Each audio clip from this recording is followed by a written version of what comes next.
The teams have allocated about 8 people were able to be rescued, but now we have 5 people that have passed on.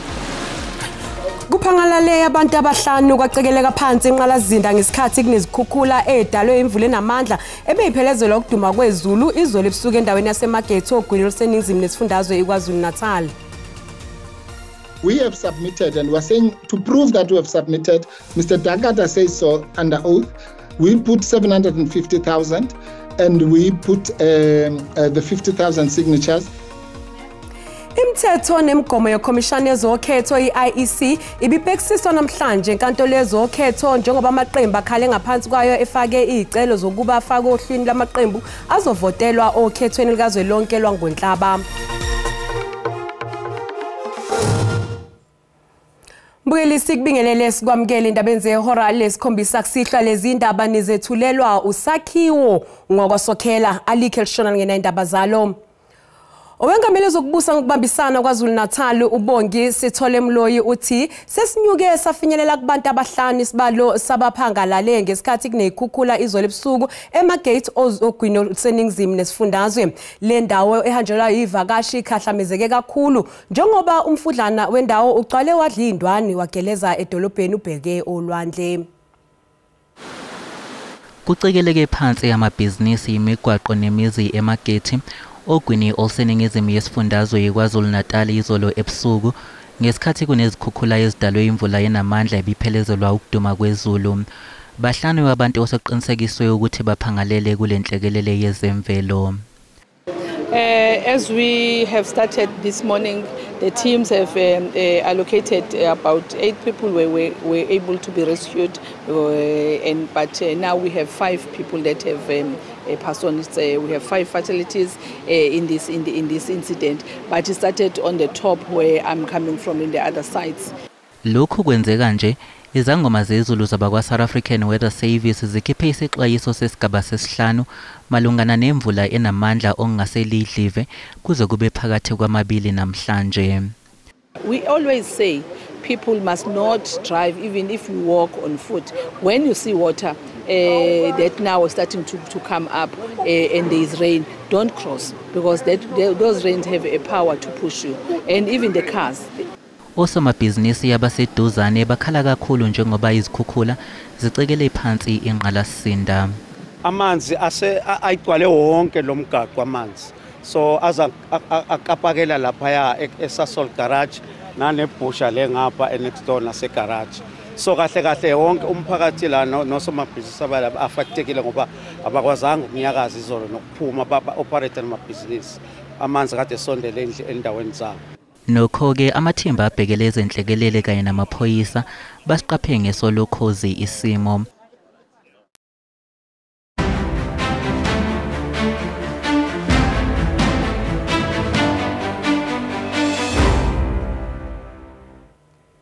Imithetho nemigomo yekhomishana yezokhetho i-IEC bibhekisiswa namhlanje enkantolo yezokhetho njengoba amaqembu akhale ngaphansi kwayo efake izicelo zokuba efakwe ohlwini lamaqembu azovotelwa okhethweni likazwelonke lwangoNhlaba. Amaqembu amaningi akhishiwe emva kokuhluleka ukuletha uhla lamagama abantu abawaqokela ikhundla ngaphambi kwesikhathi somnqamula juqu. Zombusazwe abhekene ngamehlo nekhomishana yezokhetho ye-IEC enkantolo namhlanje ngenxa yokukhishwa kwawo ohlwini lamaqembu azovotelwa okhethweni likazwelonke. I-RI South Africa ithi ilandele yonke imigudu yokuhambisa amagama ayo kodwa inkinga ko-IEC yiyo eholele ekutheni ingabalwa kulamaqembu. Ithi iphutha elenzeke ohlangothini lwe-IEC akumele liphazamise ilungelo labo. The test that is in the section doesn't say that the IEC must receive. It says we must submit. And we're saying we have submitted, and we're saying to prove that we have submitted, Mr. Dakata says so under oath. We put 750,000 and we put the 50,000 signatures. And the IEC did not tell us anything on the 18th. And on the 26th, they told us that we are actually on the national list. Nokho ithayizange luthole uhlu lwamagama abantu be-RI South Africa. I have the emails that the system sent to you for those 10 lists that you did submit. I have no emails for any of the regional lists. Kusenjalo i-Operation Dudula nayo izithole isikhishiwe emaqenjini azongenela ukhetho ngenxa yenkinga efanayo yize ithi yayichazele i-IEC imzuzwana njengaphambi kokuhambisa amagama ayo.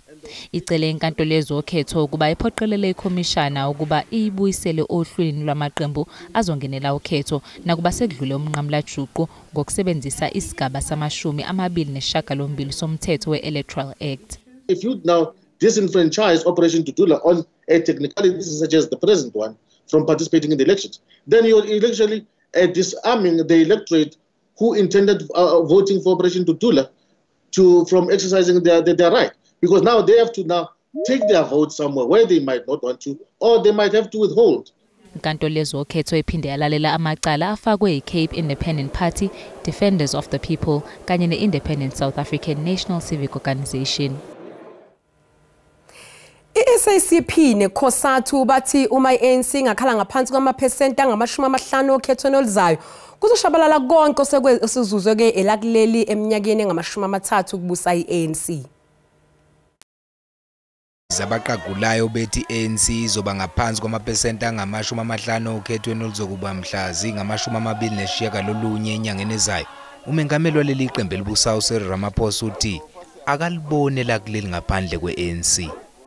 And in the end, many people say, we cannot imagine this country going forward without the African National Congress. And they are telling the truth. Futhi kubonakala sengathi akuyena kuphela ucabanga kanjalo njengoba i-SABC ithi ukususa i-ANC emandleni kuzolibuyisela emuva lakuleli. If the ANC loses these elections, this will be a centennial regression of our country. Ikhosathu nayo ithi izokwenza konke okusemandleni nayo ukusiza i-ANC ukuthi inqobe. We are working to ensure that the ANC doesn't go below 50%. As the AG says, I can say so as a deputy president of COSATU that we're not going below 50%. Okwamanje iqembu elibusayo lithi lisebenzela ukunqoba okhethweni. I can tell you that as the Secretary General of the ANC that from where we are, there is nothing that point that the ANC will be below 50%. We are working for a decisive victory. I-ANC ukhetho lwayo lokamuva olube ngesonto ledlule lubeka isabelo sayo samavoti emaphesentini angama-48. Usomahlayo hlabahlosile odabuka eChatsworth esifundazweni kwaZulu Natal uThanasa Greenwoodley odume ngelika Karushato ukholwa ukuthi abavoti bomdabu waseNdiya bazombekisela isihlalo esishamthetho sesifundazwe. uMoodley ongenele ukhetho ngokuzimela kulolu khetho esibheke kulo ukunyazwe ikhomishana yezokhetho ezimeli i-IEC. Lusomahlaya osebenzisa inkundla zokuxhumana ukuzwakalisa izikhalo zakhe njengengqinamba ezikhungethe izwe ukuphela komuntu ongenele ukhetho ngokuzimela kwaZulu Natal. Ngomdabu waseNdiya udume ngokusebenzisa amahlaya ukuzwakalisa umbono wakhe kwesinye isikhathi usebenzisa amagama aqosheme uthi unqume ukungena kwezombusazwe ezinyangeni ezimbili ezedlule emva kokuthi abalandeli bakhe bemnxuse ukuba abahambele emphakathini ukuzokwethula izinkulumo ukholwa ukuthi ukumisa iqiniso ngesihloko kuzoheha abavoti ukuba bamfake eshamthetho sesifundazwe. Going into politics, the truth, no one wants to hear the truth, but I want to speak the truth. You want to come after me? Come after me. You want to have an issue with me? You think I've been all of this? I am one of the most influential Indian people in this country at the moment. I can stand here and tell you that. Hardly anyone comes close to me. uMoodley uthi uma ngase kwenzeka athole isihlalo esishamthetho uzosebenzisa sona ukuqhakambisa izingqinamba ezibhekene nomphakathi wabomdabu waseNdiya kuleli. It is is predominantly the Indian community. That's the market I'm speaking to. That's my electorate. I think they've been a marginalized sideline community. I've been singing the song for the last 10 years. Kwalokho uMoodley uzivumela ngokwakhe ukuthi akanalo ulwazi malungana nokuphatha kuhulumeni kepha uma isengenile eshamthetho uzozifundisa. For me, my first step would be, there are numerous issues. And I've said to people, I'm not going to tackle any specific issue for now. The first step for me as a budding politician or to know how things work or to fix things is to first find out how does the system work. Bahlanu kuphela ke abazongenela ukhetho ngokuzimela ishamthetho ke sikazwe lonke kanti ke ishamthetho sesifundazwe bayisithupha kuphela. Mbukelisi sathi qhu eyitolo kanti masibuya sizokuphathela uWT. This is a politics And I'm happy that the American embassy and state security has been exposed. There's some spies of US within the ANC. Kuboshwe uMuradi Choloto wayengumsizi wasehhovisi likalowo wabengundunankulu wase-Free State u-Ace Magashule eMelika ngempela sonto. UCholoto ngumsola we-17 ecaleni lokuqeda uphahla lwetsheboya i-asbestos. Mbukeli sikubingelele sikwamukela uma ngabe usanda ngena odabeni oluhambe phambili besibike ukuthi kushona abantu abahlanu kwacekeleka phansi inqalazizinda ngesikhathi kunezikhukhula edalwe imvula enamandla ebiphelezelwa ukuduma kwezulu izolo ebusuku endaweni yaseMarket ogwini oluseningizimu nesifundazwe kwaZulu Natal. Mbukela sikukhumbuza ukuthi lezi indaba zikhona ku YouTube na ku SABC Plus ngena kuzo uzicinge ngamagama athi SABC izindaba na kanjani uzosithola. Kuboshwe uMuradi Choloto wayengumsizi wasehhovisi likalowo wabengundunankulu wase-Free State u-Ace Magashule eMelika ngempela sonto. UCholoto ungumsola we-17 ecaleni lokuqeda uphahla lwetsheboya i-asbestos olwadla igidi zamarandi. uMagashule hambisana nosomabhizinisi ke empenweni usomabhizinisi Edwin Sodi kanye nabanye abasolwa nabo ke bavele kafushane enkantolo yase-Free State. uMagashule uthi usekulungele ukuqala kokuqulwa kwecala futhi unesiqiniseko sokuthi NPA ayinayo into ebambekayo ingakho ke sekudlule isikhathi eside leli cala lingakaqulwa. We were ready, our lawyers were ready. Last minute they sent this information and that information. This is politics, and I'm happy that the American embassy and state security has been exposed. There's some spies of US within the ANC. Kusenjalo zemkhalele eMelika ngempela sonto uMuradi Choloto owabe engumsizi wasehhovisi likaMagashule. Accused number 7. Choloto, yes. Has been arrested. In the United States of America. Yes. Okay. Over the past weekend. She will appear on Monday as stated. Sometime today. Icala lihlehliselwe umhlazi 14 kuNhlangulana njengoba omunye wabasolwa owabeyingamele zokuhlaliswa kwabantu olimlamleli ebengekho enkantolo ngenxa yokugula kanti omunye wabasolwa ubengenaye ummeli.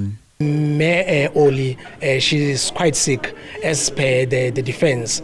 So we don't know regarding that situation. Bonke abasolwa kulolu daba babhekene namacala okukhwabanisa inkohlakalo ukushushumbisa imali kanye nokwephula umthetho wokuphathwa kwemali kahulumeni.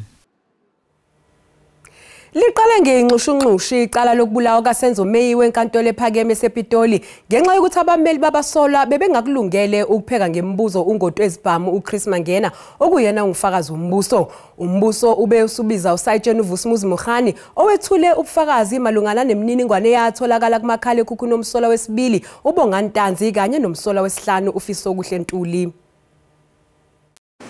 Surprises me. The evidence of the ballistic expert was led when in August. Ijaji uMkhwahleng belibhalwe ebusweni ukuthi linengekile ngenxa yokuthi abameli babamangalelwa bebengakulungele ukupheka ngembuzo ongoti wezezibhamu uChris Mangena. Emva kwalokho ke umbuso ubize uSayitsheni uVusumuzi Mukhani ukuba zokwethula ubufakazi malungana nomakhalekhukhwini abatholakala ezitokisini okwabe kugqunywe kuzo umsolo wesibili nomsolo wesihlanu. He informed us that he found that cell phone from one of the inmates in the prison. Yes, you may just proceed. Mr. Yaka made this report to you, and what happened? He gave us that cell phone.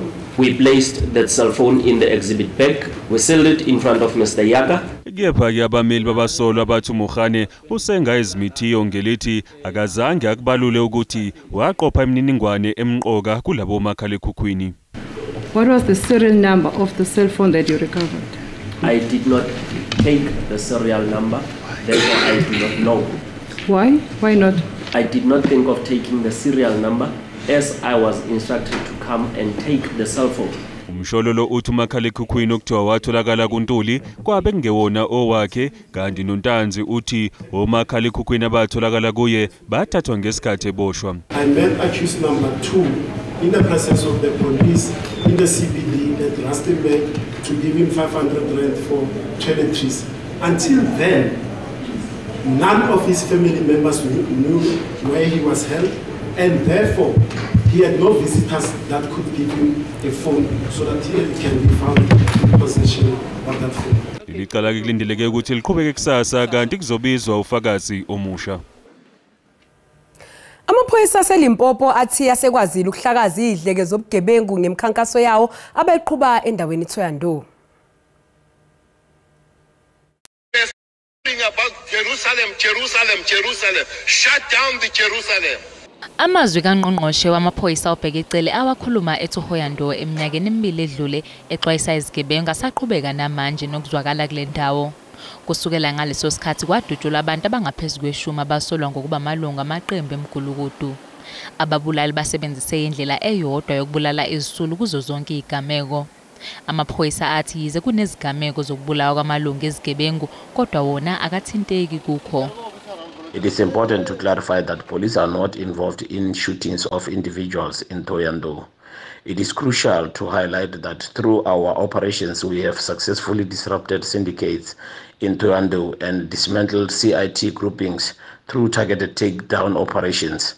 This achievement extends to other parts of the province. Amaphoyisa athi bengakaboshwa umuntu ngamacala lezi zigameko zonke. ULidwaba uthaksiwo amacala alula lawa. We are actively pursuing all leads and conducting thorough investigation to identify and apprehend the perpetrators. Inhlangano yomphakathi eLimpopo ikholwa ukuthi imphakathi kumele isebenzisane namaphoyisa ukulwisana nobugebengu kanye nezidleke zazo. Most of our people are ready and prepared to assist the police. Ufarisani uthi nokho bakhathazekile ngokuthi lezi zigilamkhuba zizosongela labo abafuna ukubika ubugebengu. That's why we marched to Univen Stadium, and from there we marched to the police in Thoyandou. Thoyandou ibingenye izindawo ezihamba phambili ngokuphepha eLimpopo ngaphambilini. Eminyakeni edlula amaphoyisa aseyihlonze njengendawo okuyiyona eyisinda sobugebengu kulesifundazwe. Kumiswe ukufundisa nokufunda ezikoleni eziningana engaphansi kwesifunda iWhite Hazy phakathi kweHazy View neWhite River esifundazweni eMpumalanga. Isathu, iNathu neNehawu bakhala ngokuthi intswelabona zezicocomele ezikoleni njengoba kwanda izigameko zokugqekezwa kwezikole. Lungenyunyana bengagcutsekile ahlangane eduze kwamahhovisi iWhite Hazy eMasoyi njengoba ebebhikisha labo othisha bathi basabela bona kanye nabafundi bafuna umnyango wezemfundo nomnyango wezokuphepha ukuba basukumele udaba lokuphepha ezikoleni. We want schools to be taken as business entities. We want them to hire security. Esatu, we have heard it. We have heard enough. Esondweni ledlule iqoqo lamadoda abehlomile lingene esikoleni samabanga aphezulu eJerusalem labamba inkunzi othisha kulesi sigameko kulimala abafundi. Workers are expected to bring their own protection in their workplaces. So we are demanding that those that are in offices, those that are responsible, the MEC of Education, the MEC of Security, Safety and Licensing, the Provincial Commissioner must urgently come and meet with us. Umnyango wezemfundo esifundazweni usunxusa ukuthi kungenelele inhlaka ezahlukene ukuze kubhekwe lolu daba. Lo mnyango uthi ukuhlomisa onogade ezikoleni akuzusiza. Once you do that, once they become vulnerable, they become soft targets, because we have seen that happening. But for instance, in Mariti, we went there, we sat with the stakeholders, we had community engagements, and since then there is stability. Umnyango imisele ngokuxoxisana nenyunyana nezinye inhlaka ezithintekayo kuleli sonto ukuze kutholakale isixazululo kulezi ingqinamba eseyiphakanyisiwe.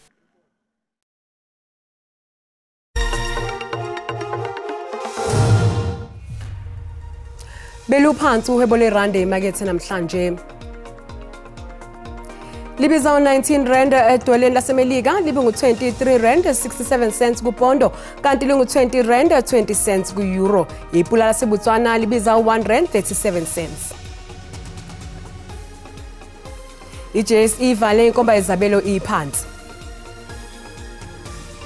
Igolide libiza $2,338 i-ounce, iplatinum yona ibiza $962 i-ounce, uoil ongahluziwe ubiza $89.18 umphongolo.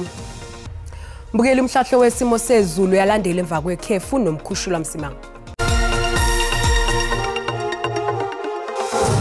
Kwayintokozo mbukeli ukuthi siphinde sihlangane njengoba sithi makhulu amathuba emvula ephelezele ukudumisa eqalile mawungena enkabeni yezwe kwelase Free State ukuyongena lapha kwaZulu Natal nanjalo nasengxenyeni esempumalanga yalapha Eastern Cape ngale kwaloko ngamancane nje mawungena engxenyeni ezingasenyakatho entshonalanga lithande nje ukuthi ke libalele mawungena entshonalanga sika ngamafu nje kwezinye indawo siqhubeka siyobheka kakhulukazi osuku lakusasa sisho sithi ke lingasikaza ngamafu endaweni ezingasogwini kanjalo nalapha Western Cape mawungena amaphakathi liqhubeka nje lithi ukubalela kulozo ndawo aqhubekele amathuba amakhulu emvula ezingaphelezele ukuduma kakhulukazi ke konodwa wesikole lase-Free State eningizimu eGauteng yonke eningizimu empumalanga ntshonalanga kwaZulu Natal kanjalo naseningizimu phansi lapha empumalanga kolona engxenyeni ke ezingasempumalanga sisho sithi South African Weather Service yaqhubeka yasikhipa lesa sixwayiso esilapha kwisigaba sesi-5 okanye sesihlanu semvula ezinamandla mawungena eningizimu kwaZulu Natal kanti ke lezi imvula kwezinye indawo enkabeni yezwe zingathanda ukuthi ke phelezela ukuduma okunomgozi uyongena ke ikakhulukazi lapha Eastern Cape ebusuku banamhlanje kanti ke nakusasa siyaqhubeka lezi imvula ezinomgozi kakhulukazi nje entshonalanga kwaZulu Natal yongena empumalanga eningizimu eGauteng uyongena konodwa sikanjalo nasenkabeni kanti ke isixwayiso sesigaba sesibili kulozo ndawo sisho sithi kusasa okanye ebusuku ngathanda ukubanda nje lapha kuSutherland ngale kwaleyo ngathanda kuba phakathi nje kwezinye indawo ezingapha entshonalanga uyongena enkabeni lithande nje kuba phakathi lifuthumala endaweni ezingasogwini eThekwini uyongena lapha kuRichards Bay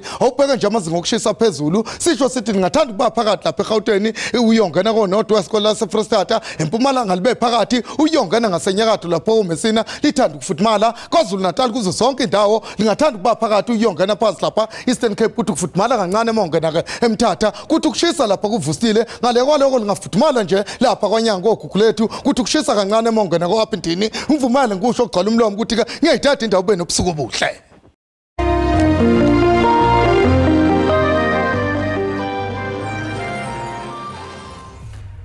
Mbukeli sizibeka lapho ke zehora lesikhombisa kusihlwa kusasa bakhona ozakwethu nezindaba zesiXhosa yakosokhela lenkosazane uManzuza umshanzi kaNoshada kaMaqhoboza kuze kube ngokuzayo usale kahle.